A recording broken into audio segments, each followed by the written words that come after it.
Icar est une expérience avec cette volonté de créer une pièce qui parle de la transgression et donc de cet envolé d'Icar. La notion de liberté était prépondérante dans cette pièce, surtout en quoi l'homme doit transgresser pour atteindre sa liberté en fait.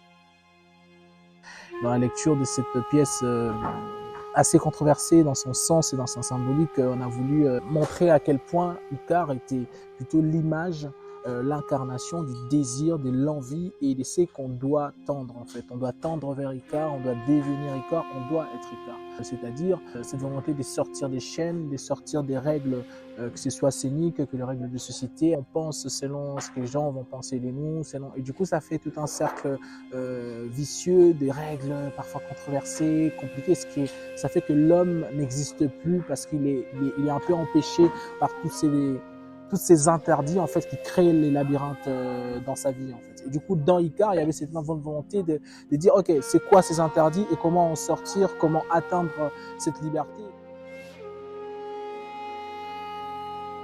On est vraiment dans un laboratoire où on essaie plein de choses, on teste plein de choses, on va aller trouver parfois des limites corporelles, des limites des interdits, parfois des limites aussi du désir, et à plusieurs endroits, à la fois charnel. Il y a cette volonté, du coup la scène vraiment devient le lieu du laboratoire où on va essayer les choses. En travail, on se pose plusieurs questions de comment faire décor aussi dans cet espace. Et du coup, elle rentre aussi dans ce laboratoire. C'est-à-dire qu'il y a vraiment une rencontre d'artistes aussi qui vont chercher, trouver, tester des choses, enlever des choses et donner à voir d'autres dimensions de la scène.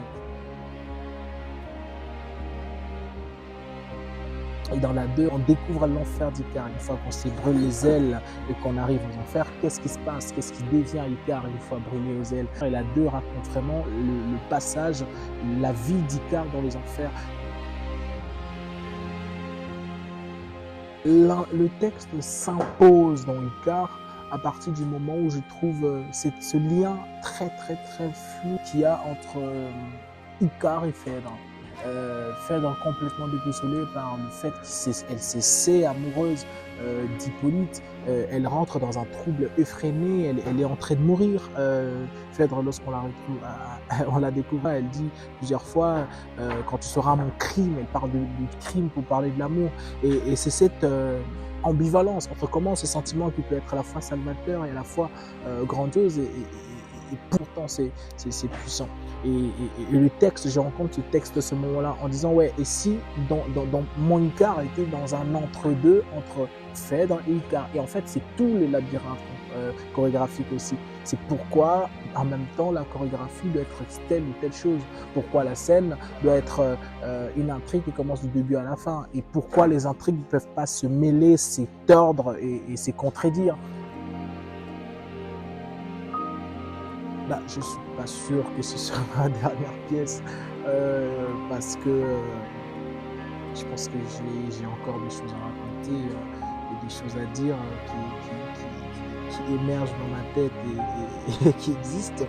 Je pense que c'est une de mes pièces maîtresses, je pense, Icar, parce que je crois c'est un peu comme cette fameuse phrase de fin qui dit j'ai tout avoué, je ne m'en réponds pas, et pourvu que de ma mort, respectant les approches, que tu m'affliges plus par d'injustes reproches.